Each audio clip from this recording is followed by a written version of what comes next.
Assalamualaikum warahmatullahi wabarakatuh. Perkenalkan, nama saya Zulkifli Puto. Di sini saya akan mempresentasikan tugas manajemen kesehatan ikan. Eh, Soal pertama yaitu analisis konseptual.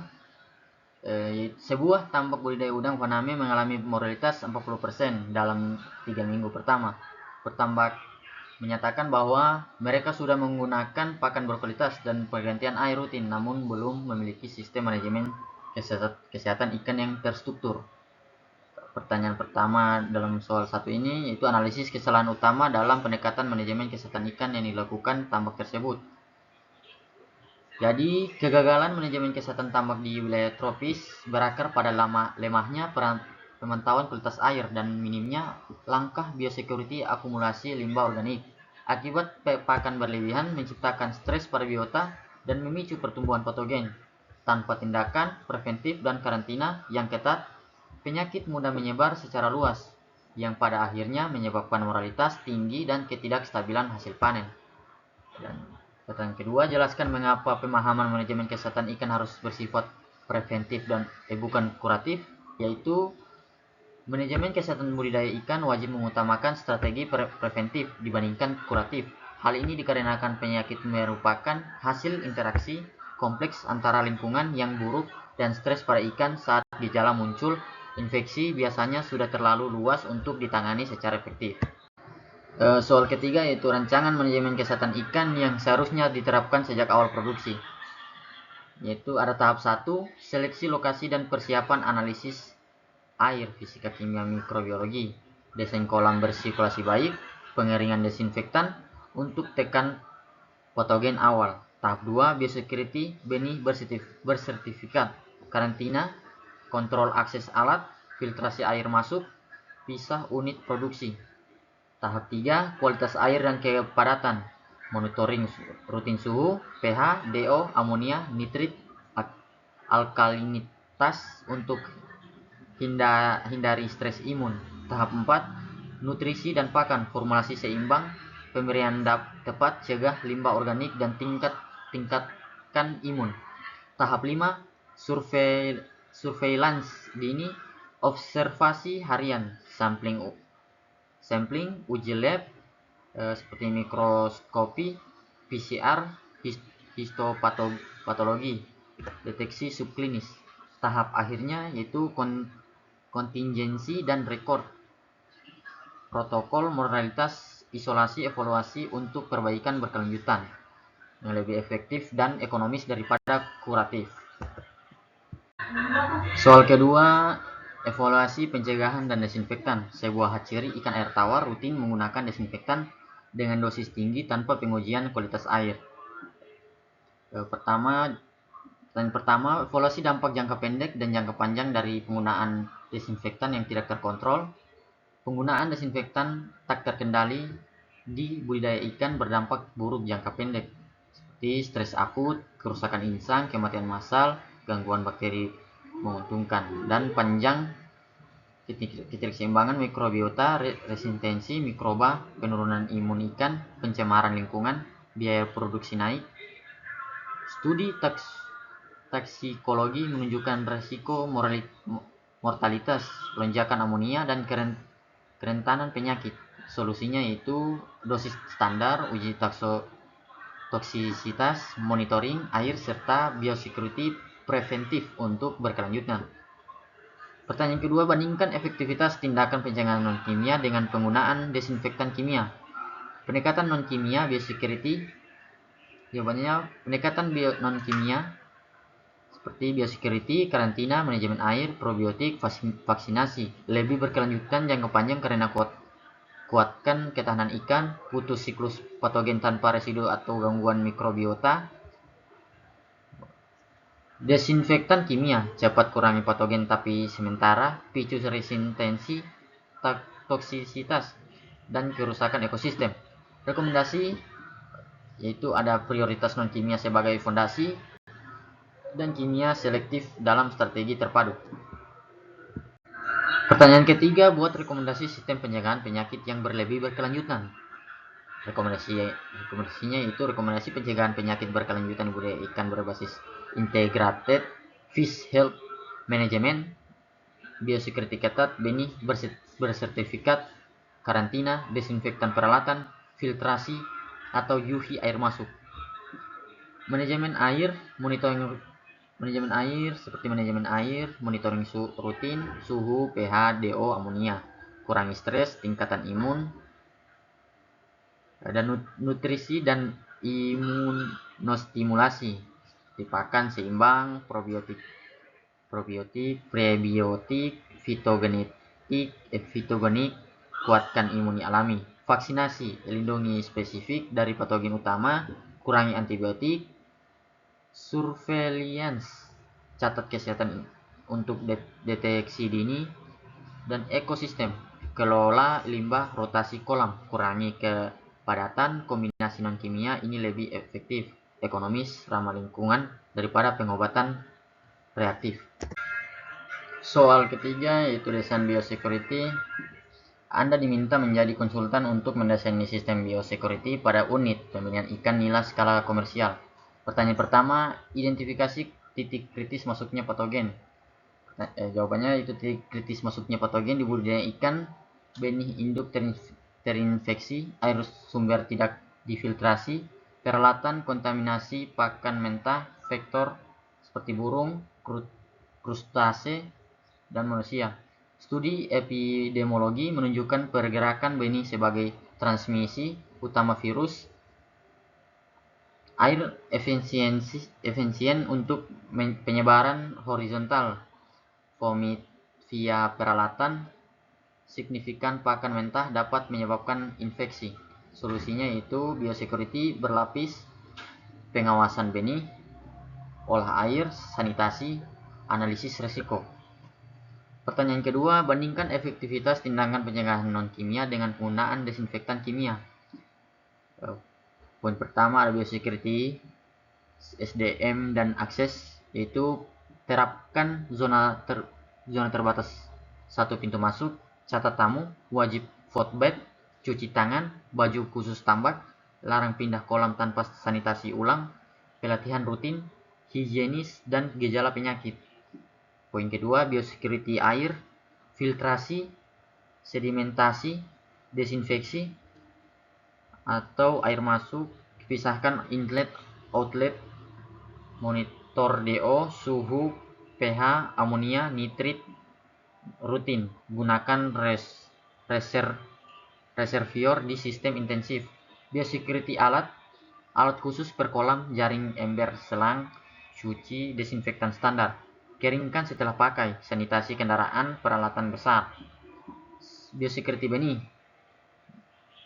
benih SPF dari hatchery bersertifikat, karantina sampai 7-14 hari, flash test parasit bakteri, PCR virus. Biosecurity pakan komersial, simpan gudang kering berventilasi, hindari ikan ruca mentah, kontrol pemberian, hindari akumulasi organik.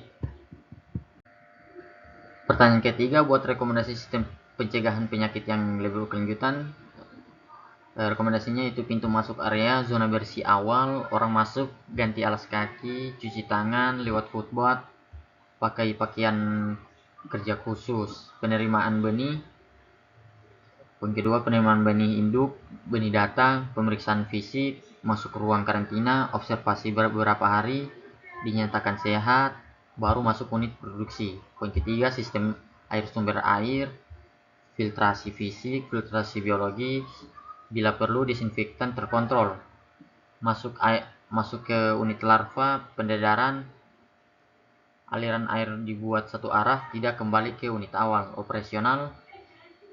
Poin keempat, personal harian pekerja bergerak dari unit paling mudah atau bersih ke unit lebih tua atau berisiko. Alat khusus tiap unit setelah digunakan dibersihkan dan didesinfeksi. Bangkai ikan segera diangkat atau dimusnahkan. Poin kelima, panen dan distribusi benih sehat, sortir, pengemasan higienis, kendaraan bersih, keluar area tanpa kontak, kembali ke zona produksi. Soal keempat, analisis SPF dan SPR. bandingkan penerapan SPF dan SPR. Pertanyaan pertama, analisis perbedaan prinsip ilmiah keduanya, yaitu SPF, ikan udang bebas patogen spesifik via biosecurity ketat dan tes diagnostik PCR histopatologi. Prinsip eksklusi patogen, bukan kebal. SPR, seleksi genetik tingkat resistensi inang terhadap patogen, hingga prinsip genetika kuantitatif dan imunologi. Pertanyaan kedua, evaluasi kelebihan dan keterbatasan masing-masing dalam sistem budidaya intensif. Jawabannya itu SPF berkelebihan tekanan risiko wabah awal di budidaya intensif via biosecurity dan tes rutin, tingkatkan konsistensi produksi. Keterbatasan bukan kebal rentan bocor biosecurity atau patogen baru, biaya tinggi sertifikasi dan infrastruktur. SPR kelebihannya itu tingkatkan ketahanan genetik, kurangi mortalitas saat paparan, cocok sistem intensif, sulit bebas patogen.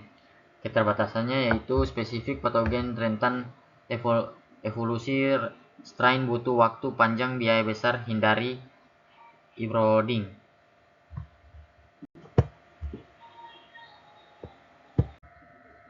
Pertanyaan ketiga, dalam konteks Indonesia, mana yang lebih realistis diterapkan? Jelaskan dengan argumentasi ilmiah. SPF lebih realistis, awal aplikasi via biosecurity, karantina, tes diagnostik, sertifikasi benih udang, paname, ikan air tawar, tekanan wabah di sistem intensif dengan kepadatan tinggi dan kualitas air fluktuatif. Menurut Lichtner 2011 dan Loah 2021, SPR itu menantang, butuh seleksi genetik jangka panjang, kontrol breeding ketat, infrastruktur terbatas, biaya tinggi, rentan variasi strain tropis. Menurut Houston 2017. Soal kelima, probiotik. Sebuah perusahaan pakan menawarkan probiotik untuk meningkatkan ketahanan ikan terhadap penyakit. Analisis mekanisme kerja probiotik dalam sistem budidaya, yaitu mekanisme probiotik budidaya ikan competitive consolidation, bersaing ruang, nutrien dengan patogen di usus dan air, senyawa antagonistik, bakteri zoonosis, lisozim, asam organik, rusak patogen, modulasi imun, tingkatkan fogastik, imunoglobin, gen imun, perbaikan air, uraikan organik, amonia, nitrit, kurangi stres, enzim pencernaan, protease, amiliase, lipase, tingkatkan nutrisi dan pertumbuhan. Probiotik ciptakan keseimbangan mikrobiota dan ketahanan fisiologis, lebih preventif daripada disinfektan kimia. Pertanyaan kedua, evaluasi risiko jika probiotik digunakan tanpa kontrol kualitas. Risiko probiotik tanpa kontrol kualitas, strain tidak sesuai, bakteri tak jelas, gagal kolonisasi, antagonisme, berpotensi oportunistik saat stres. Pertama, kontaminasi patogen resistensi tanpa GMP, transfer gen antibiotik via horizontal gene transfer, dosis berlebihan atau diobesisis mikrobiota, belum bakteri, turun kualitas air dan DO, penyimpanan buruk, viabilitas hilang di tropis, tambahan beban organik sia-sia. Solusi identifikasi molekuler, uji biosafety, standar dosis, tes viabilitas, evaluasi lingkungan untuk probiotik aman dan berkelanjutan. Pertanyaan ketiga, rancang skema aplikasi probiotik yang efektif dan ilmiah. Skema aplikasi probiotik terintegrasi. 1. Persiapan kolam. Tujuannya itu membentuk mikrobiota menguntungkan awal. Langkah: keringkan, bersihkan kolam probiotik air 3 sampai 7 hari pratebar. Aktivitas spora, molase plus aerasi 12 sampai 24 jam. Monitor amonia atau nitrit. Mekanisme kolonisasi kompetitif, degradasi organik. Nomor 2, penebaran benih atau early rearing. Tujuannya itu kolonisasi usus dan imun non spesifik. Metode rendam benih 10-30 menit, tambah air di awal. Mekanisme fagositosis, lisozim, respons imun bawaan. 3. Produksi atau blow out via pakan. Mekanismenya nutrifikasi, stabilitas mikrobiota air, risiko tinggi, dan strateginya tingkatkan frekuensi pakan plus imunostimulan alami, cegah outbreak via imun kuat. Soal ke-6 adalah mediasi. Kualitas air di tambak intensif menunjukkan peningkatan amonia dan nitrit. Pertanyaan pertama, jelaskan hubungan kualitas air dengan kesehatan ikan. Jawabannya yaitu kualitas air langsung mempengaruhi respirasi, osmoregulasi, metabolisme, imun ikan, parameter krusial seperti suhu, pH, DO, NH3, NO2 organik. Dampak parameter baru: NH3 rusak enzim, ganggu asam basa darah. NO2 methemoglobinemia, turun transport oksigen. DO rendah, hambat respirasi, perburuk toksisitas NH3, tingkatkan virulensi patogen. Fluktuasi ekstrim, naik kortisol, lemah imun, rentan infeksi, oportunistik. Pertanyaan nomor 2 yaitu rancang sistem bioremediasi berbasis mikroorganisme. Itu konsep dasar bioremediasi aquaculture mikroba metabolik seperti nitrifikasi, NH3, NO2, NO3, denitrifikasi NO2, NO3, N2, dekomposisi organik aerob, kompetisi tekan patogen. Komponen sistem ada itu 1. Sedimen pra pengolahan, endapkan padat lumpur, kurangi beban organik awal sebelum proses mikroba. 2. Biofilter nitrifikasi aerob, nitromonas, NH3, NO2, nitrobakter, NO2, NO3 optimal, DO lebih dari 4 mg, pH 7-8, aerasi kuat, media biofilm. 3. Biofilter denitrifikasi. Nomor 4. Bioflok. Apa itu?